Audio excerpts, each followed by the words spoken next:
Assalamualaikum warahmatullahi wabarakatuh, para pemirsa muslimin dan muslimat yang dirahmati Allah. Sambil jalan-jalan kita akan mendengarkan pertanyaan pilihan di acara pengajian Ahad pagi Majelis Tafsir Al-Quran.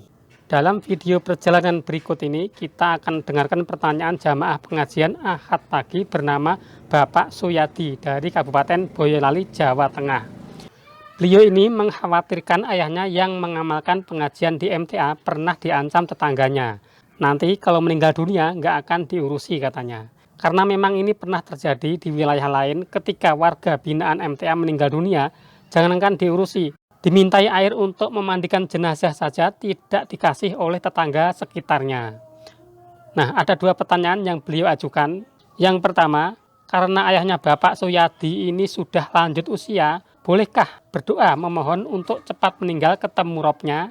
Kemudian pertanyaan kedua, bagaimana solusinya jika nanti ayahnya meninggal dunia, tetangganya tidak mau mengurusi dari memandikan, mengkafani, menyolatkan sampai mengubur? Nah, untuk lebih jelasnya, mari kita dengarkan bersama-sama apa jawaban dari Ustadz Dr. Andes Ahmad Sukino. Selamat mengikuti. Assalamualaikum warahmatullahi wabarakatuh. Waalaikumsalam warahmatullahi wabarakatuh. Nama saya Suyadi dari Gatak Gede, Kateguan Sawit, Boyolali. Oh ya, mari. Saya di sini diajak ayah saya sebetulnya. Ayah saya sudah sangat sepuh. Saya kenalkan ayah saya Yuswo 90-an. Alhamdulillah, berkah. Jadi kalau mendengar MTA dan itu bersemeringah gitu ya, wajahnya semeringah gitu. Jadi muda lagi. Ya, lebih muda lagi. Ya, alhamdulillah. Alhamdulillah. Alhamdulillah. Jadi setiap saat ayah saya itu permohonannya selalu mengatakan bahwa tidak ada cita-cita lain, tidak ada keinginan lain kecuali mati, pengen ketemu Robnya. Nah, pertanyaannya, bolehkah ayah saya itu berdoa atau memohon untuk cepat meninggal ketemu Robnya? Kalau boleh ada dalilnya barangkali Quran atau hadis. Itu yang pertama, Ustadz. Ya. Yang kedua, di kampung saya, di desa saya itu orang satu-satunya katakanlah simpatisan MTA. Jadi suatu ketika ayah saya sakit, saya pulang. Saya domisili di Jakarta. Jadi besok baru pulang setelah khusus nganter ayah saya mengaji ini. Jadi sampai di rumah ayah saya mengatakan bahwa saya sekarang sudah diboikot oleh tetangga-tetangga karena saya tidak mau datang ke tahlilan. Ya. Jadi sempat mereka mengatakan bahwa sok nek mati ben glundung dewe katanya gitu. Ya. Jadi saya khawatir nanti ancamannya memang terlaksana. Bolehkah saya minta tolong atau mendapat nomor dari MTA dari Sawit? Karena ayah saya bukan bukan anggota MTA dan saya juga bukan. Tetapi waktu kemarin sebelum hari Idul Fitri, hari kedua di tempat ayah saya ini ada pertemuan keluarga mbah saya Wiro Sumarto. Itu ngumpul 90 orang. Nah, ayah saya waktu itu mengatakan, coba ke MTA minta dakwah. Dai-nya tidak membayar katanya gitu. Jadi saya memang berusaha kemari ketemu sama Satpan Pak Edi. Ya. Jadi Pak Edi mengatakan bahwa semua dai sibuk Pak, karena Bapak terlalu cepat mendadak katanya.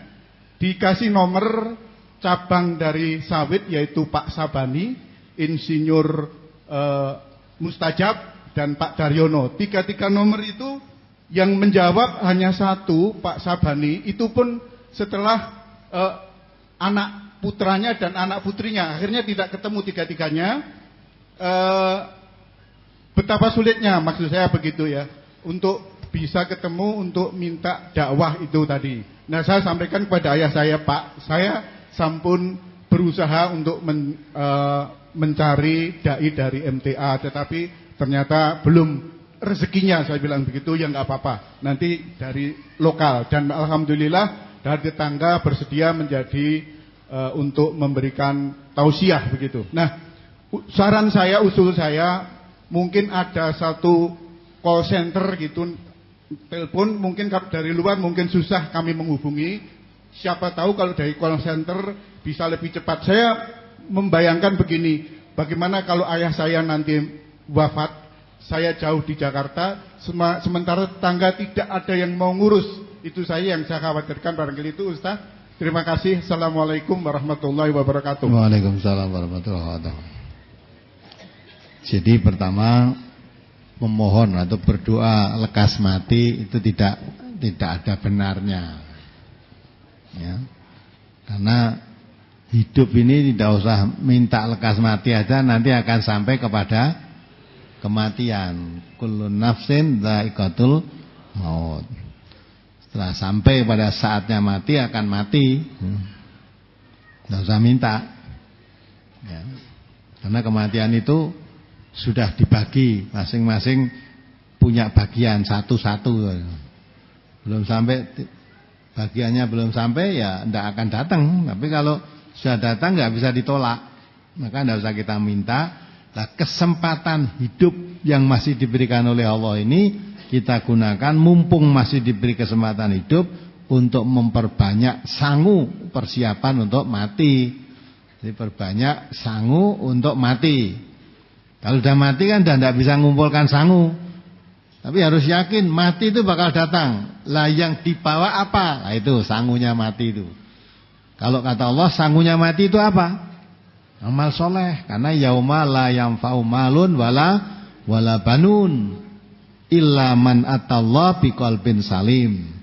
Kalau orang udah mati hari itu nanti ya, mal, harta kekayaan maksudnya, harta kekayaan, pangkat jabatan, ya, semuanya tidak bermanfaat. Al-banun juga sama, keturunan, anak cucu buyut semua tidak ada gunanya, apalagi tetangga. Gitu. Wong anak cucu buyut aja tidak bermanfaat untuk orang yang sudah mati tadi kok, apalagi tetangganya. Hartanya tidak bermanfaat, anak cucunya, keturunannya tidak bermanfaat. Yang bermanfaat illa man atallah biqalbin salim, orang yang datang kepada Allah dengan hati yang tunduk patuh kepada Allah. Amal soleh itu yang bermanfaat. Maka mumpung masih diberi kehidupan oleh Allah, perbanyak amal soleh sesuai dengan kemampuan yang ada. Waktu-waktu ditimbali Allah, sangunya sudah komplit gitu. Itu mengenai hati. Kemudian yang kedua, kalau nanti misalnya bapak meninggal dunia, kok ada orang yang tidak ada yang mau ngurus, itu semuanya dosa itu. Yang tahu di kampung itu meninggal tidak ada yang mau mengurusi, itu berdosa semuanya. Karena dia punya hak. Orang matinya punya hak untuk dirukuni, dimandikan, dikafani, disolatkan, dikubur. Kalau salah satu haknya tidak diberikan, apalagi semua haknya, itu yang berdosa yang hidup. Ya, dan kalau Bapak itu tidak usah khawatir Bapak ya, di Sawit itu sudah ada cabang di sana. Ya, kontak cabangnya, dah nanti kalau misalnya terjadi sesuatu yang khawatirkan tadi, nggak usah khawatir. Ya, kalau mati betul tidak ada yang ngubur, ada nanti warga NTA siap untuk menguburnya. Tidak hanya mengubur, sampai memandikan, mengkafani, sampai mengubur. Nah itu insya Allah siap. Ya, tidak ada masalah. Itu peristiwa seperti itu memang pernah terjadi di satu daerah. Ya, tetangganya situ tidak ada yang layak, dimintai air untuk mandikan aja nggak boleh. Ya, nah, air kontak cabang lain, gerutuk akhirnya di situ. Air membawa sendiri dengan dibawakan jerigen untuk memandikan jenazah tadi, cuma berapa jerigen dah cukup, wong jenazah satu aja. Asing layak datang sendiri, duduk sendiri semua, udah selesai, dah bengi rasa anggota tahlilan. Ya kan? Nah gitulah. Jadi tidak usah khawatir Bapak. Hubungi dengan cabang Sawit sana. Boyolali itu sudah banyak. Hampir setiap kecamatan di Boyolali sudah ada NTA semua. Ya, maka hubungi dengan di cabang Sawit atau di Mojosongo Boyolali ya. Ada juga di situ. Sampai itu teras juga ada, teras 1, 2. Simo juga ada, Potronayan ada, banyak sekali lah. Yang paling dekat juga cabang Cawit itu. Dan tidak usah khawatir, hubungi nanti di sana. Dan nanti ketemu Pak Sabani itu, ya ada salah satu dikontak, nanti yang lain akan dihubungi oleh beliau. Ya. Jadi itu Bapak ya, syukur ya selama masih diberi umur oleh Allah ya sesekali datang ke sana, ke cabang, biar kenal gitu, biar kenal. Itu nasihat saya, jadi tidak usah khawatir. Nanti kalau mati nggak ada yang kubur gimana? Tidak apa-apa, orang mati itu dikubur ya mau, tidak dikubur ya mau. Hanya kalau orang mati kok tidak dikubur, yang dosa yang hidup. Tapi seluruh warga NTA insya Allah siap.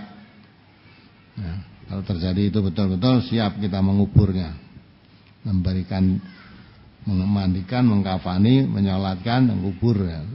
Maka kalau Bapak walaupun sekali 2 kali memerlukan ikut datang sana lebih baik supaya ada pengakraban, ada kedekatan. Ya, itu nasihat saya. Sudah? Cukup Ustaz. Ya mari diakhiri. Alhamdulillah. Subhanakallahumma wa bihamdika asyhadu an la ilaha illa anta astaghfiruka wa atubu ilaik. Assalamualaikum warahmatullahi wabarakatuh. Waalaikumsalam. Demikianlah para pemirsa semuanya pembahasan kita untuk pertemuan kali ini. Semoga menambah khasanah ilmu yang kita miliki. Wassalamualaikum warahmatullahi wabarakatuh.